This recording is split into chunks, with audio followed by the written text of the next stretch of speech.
Hi, my name is Miss Amy. I'm one of the children's librarians here at Monroe County Public Library, and today you're in my kitchen, and that is Gaston.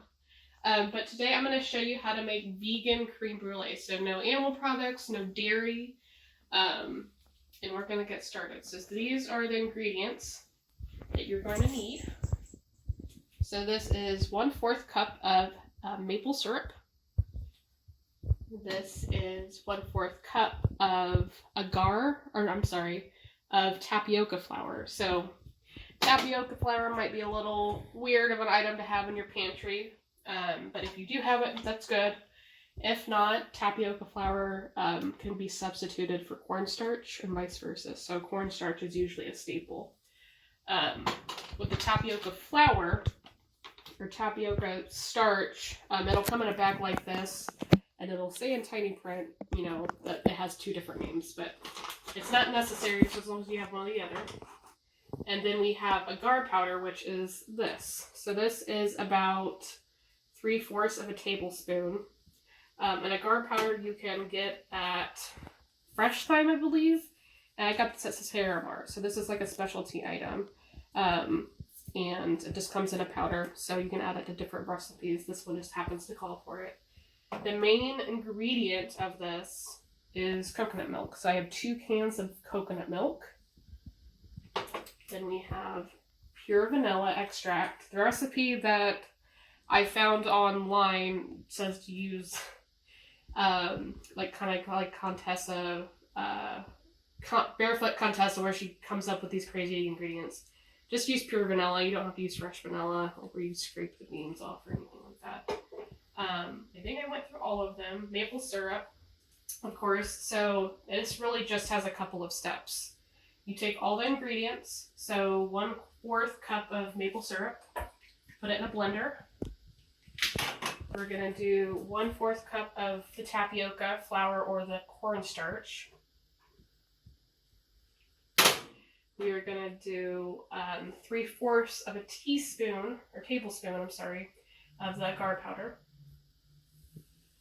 And then the 2 cans of coconut milk.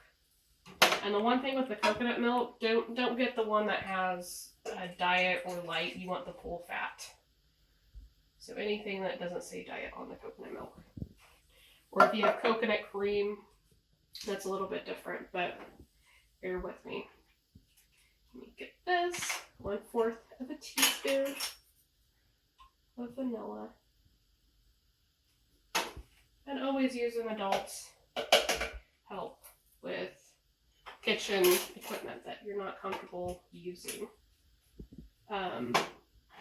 The other thing, before I start blending this, I'll probably press pause because this gets loud, is the ramekins. So these are just like little dishes. You can get these at Dollar Tree, but they're just cute little dishes that the cream, once we blend it, is going to go into. So I have a set of 6, which is what this recipe makes. But if you press pause, keep going, but I'll edit that out. But I'm going to take a quick break right here so I can blend this up. I don't want to hurt your ears, but then we'll jump right back into the next step. So just give me a minute. So I have my blended ingredients. So I'm going to open up my blender. I'm going to get a deeper saucepan. This is sugar, which is the very last step. So the sweetened part of this was the maple syrup, so you don't actually add sugar into the last step. I'm going to move that out of the way. I'm going to use a saucepan or a pot that has kind of a deep lid like this. Turn it on to probably 4, which is right here. So not too hot, because this goes bad quick if you make it too hot of a temperature. So when I put it in here, let me do that right now. There we go. What you're trying to do, and this is honestly the hardest part of the recipe, is watching it and stirring it consistently for about 10 to 15 minutes. If this starts to boil, that's not good. So that the whole point of this is, and this is honestly where you can listen to an audiobook or play a game while you're doing this or something like that. So I'm just going to stir it for about 10 to 15 minutes. Again, this is just on about 4, between 4 and 5. Do not let this boil. So you're just going to continually stir until it gets to like a cream texture. So when I move the whisk that's in here, you'll actually see like a trail behind it. Right now you don't see it because it's liquid, but once it starts thickening up, it's kind of like a custard. So again, I'm not going to make you watch me for 10 to 15 minutes stirring. So I'm going to take a quick pause here, and then you'll see me at the end. And if you want to zoom down to my cat right here, this is Gaston. At the very end, I'll show you pouring the ramekins in. The other thing about this, it's really, really easy. You don't actually bake anything. You use the stovetop, a blender, but that's it. And it's a pretty kid-friendly recipe to follow. And again, vegan, dairy-free, which is always good for your tummy. But again, okay. I'm going to take a quick break. We'll jump back on, but I'll see you in a second. Okay, so if you want to come over here real quick, cameraman. This is how thick it's supposed to be, and I made it a little hot, so I've had to turn down the temperature to 3. But you can see how thick it is. So this is kind of the consistency that you're wanting, so that when you're whisking, you can kind of see the trail that it's making a little bit. So I'm going to turn this burner off and move this to the side. So, and all I have are the ramekins on a cookie sheet, and this is just for convenience when I put this in the fridge to cool. So, very carefully with an adult, you're going to pour, probably a little bit neater than I am doing at the moment, until it hits the first little rim in here. And what I mean by that, I'll show you. So inside this ramekin, you can see this first little rim. That's what I'm filling it to. So let's keep doing that. I'm a very messy cooker, as you see.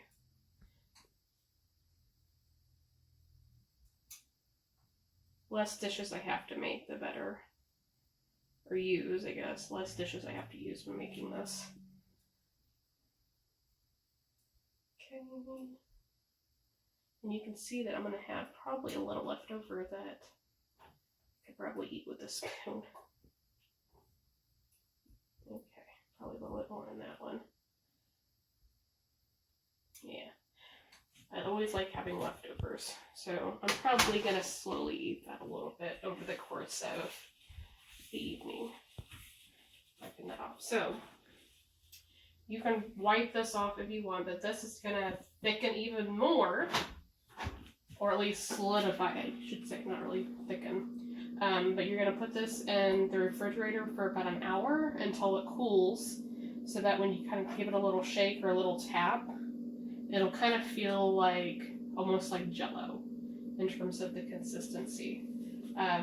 Again, I'm not going to make you sit and watch the fridge for an hour, so we're going to take a little break here. But after this, the next step, previously I had said that there is no baking.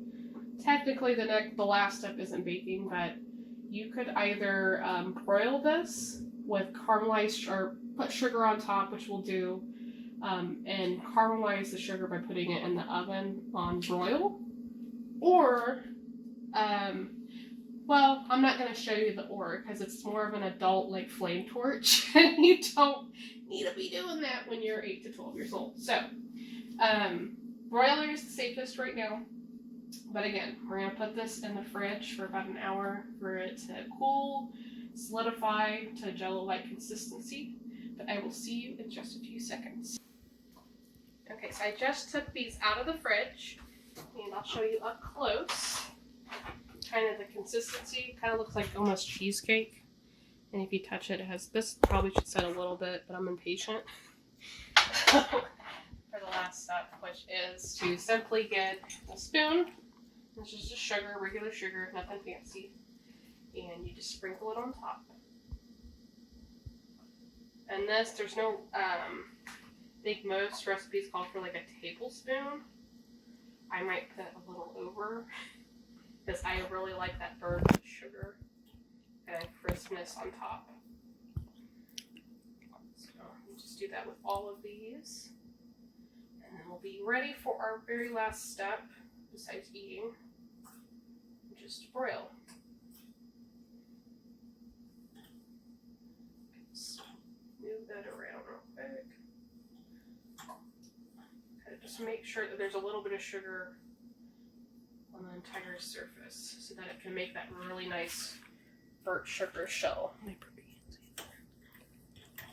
Okay, so I have my oven turned to broil, which is the hottest temperature. So this next step I would get an adult to do, because I would really hate you to accidentally burn yourself. So the broiler, do not leave anything in there for very long because it goes pretty quickly, the heat. So I'm probably going to leave it alone for a minute, if that, and just kind of check to make sure. So what we're looking is for the caramelized brown sugar topping for it to be done. So I'm going to put this in the oven.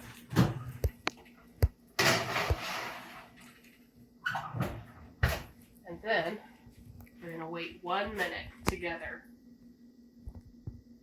No, we're not. I took one out of the oven, and this is what the caramelized top is going to look like. So it might have a little black spots in there, but you want a golden color. It did take longer than a couple minutes, so just kind of eyeball it for every couple minutes to pull open the oven door and kind of check to see if it has that golden color. The other thing that you can do with this is once you're finished making it and everything, this goes really good with like fresh fruit, blueberries, strawberries sliced up, and to eat it with it. So that is all you do for the creme brulee. Very easy. I'll go over the ingredients really quickly again. So we use coconut milk, we use maple syrup, pure vanilla, agar powder, which is you can get at Sahara Mart, Fresh Thyme, some of the specialty stores, cornstarch or tapioca flour. Both of these work as a thickener, is what the purpose of these are for. So all that together in a blender, and then stir on the stove top for 10 minutes or so until it thickens. Put it in the fridge for about an hour, and then put it in the broiler with sugar on top, and then there you go. It's a pretty easy recipe to wow your families, hopefully over Thanksgiving or whatever meal that you have coming up soon. So, but thank you for joining me. I really appreciate it, and hope you have a wonderful day. Bye.